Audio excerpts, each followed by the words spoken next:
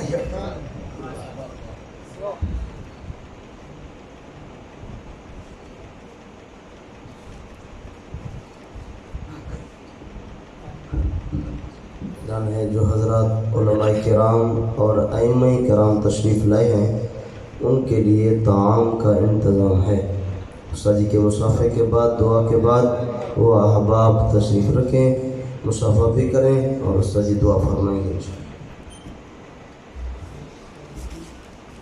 الحمدللہ رب العالمین الرحمن الرحیم، اللہم انا نسألک العفو والعافیہ، اللہم صلی علی محمد وعلی آل محمد کما صلیت علی ابراہیم وعلی آل ابراہیم انک حمید مجید، اللہم بارک علی محمد وعلی آل محمد کما بارکت علی ابراہیم وعلی آل ابراہیم انک حمید مجید، اللہم ربنا آتنا فی الدنیا حسنہ وفی الآخرۃ حسنہ وقنا عذاب النار۔ یا اللہ ہمارے صغیرہ کبیرہ تمام گناہوں کو معاف فرما دے، اے اللہ ہمارے والدین کی بخشش فرما، اے اللہ ان کی قبروں کو جنت کا باغ بنا، اے اللہ ہمیں اپنے والدین کے ساتھ، اپنی اولاد کے ساتھ جنت الفردوس میں جمع فرما۔ اے اللہ ہمارے جمیع اساتذہ اکرام مشائخ اعظام کے درجات کو بلند فرما۔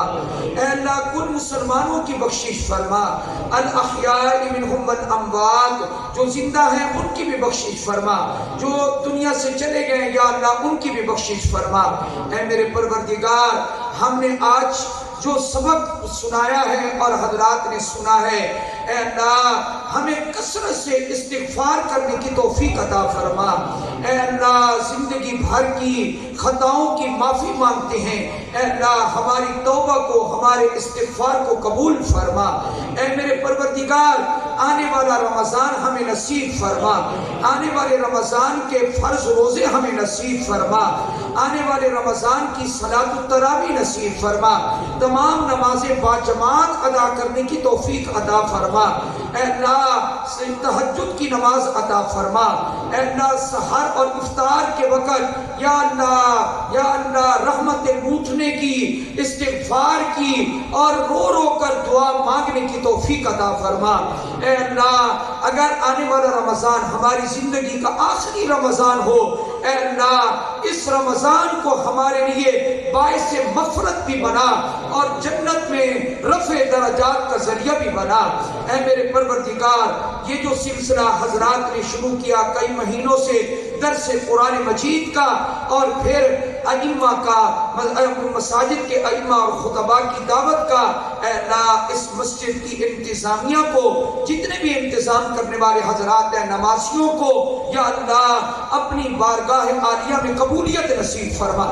اے اللہ ان کو جزائے جزیل اور جزائے کثیر نصیب فرما۔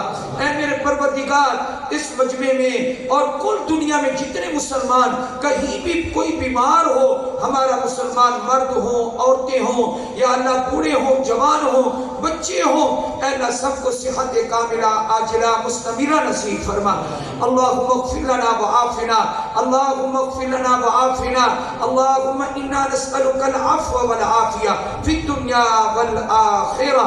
یا اللہ ایک حدیث پاک پڑھی تھی، طوبی لمن وجد فی صحیفته استغفارا کثیرا، خوشخبری ہے اس شخص کے لیے جو کل قیامت کے دن اپنے نامہ اعمال میں استغفار بہت پائے گا۔ اے اللہ ہمیں ان لوگوں میں شامل فرما۔ اے اللہ کثرت سے ہمیں استغفار کی توفیق عطا فرما، کثرت سے پاک نبی پر درود پاک پڑھنے کی توفیق عطا فرما، کثرت سے قرآن پاک کی تلاوت کی توفیق عطا فرما۔ اے اللہ جو حضرات کاروباری ہیں، تاجر ہیں، ان کی تجارت میں، ان کے کاروبار میں برکت پیدا فرما۔ جو بیچارہ مزدور ہے اس کی مزدوری میں، محنت میں برکت پیدا فرما۔ جو ذمہ دار ہیں یا اللہ ان کی زمینوں میں برکتیں پیدا فرما۔ جو بے روزگار ہیں یا اللہ ان کو اور ہم سب کو رزق حلال طیب کثیر وافر نصیب فرما۔ اے میرے پروردگار دنیا کی رسوائی سے بھی محفوظ فرما، آخرت کی رسوائی سے بھی محفوظ فرما۔ اے اللہ میری دعا کا یہ لازمی جزم جو میں نے بنایا ہوا ہے اور مجھے امید ہے کہ تو قبول کرے گا، اور ہم اس دعا سے پہلے ہم اے اللہ استغفار کرتے ہیں، اللہم اغفر لنا، اللہم اغفر لنا، اللہم اغفر لنا۔ اب ہم وہ دعا کرتے ہیں، یا اللہ وہ دعا قبول فرما۔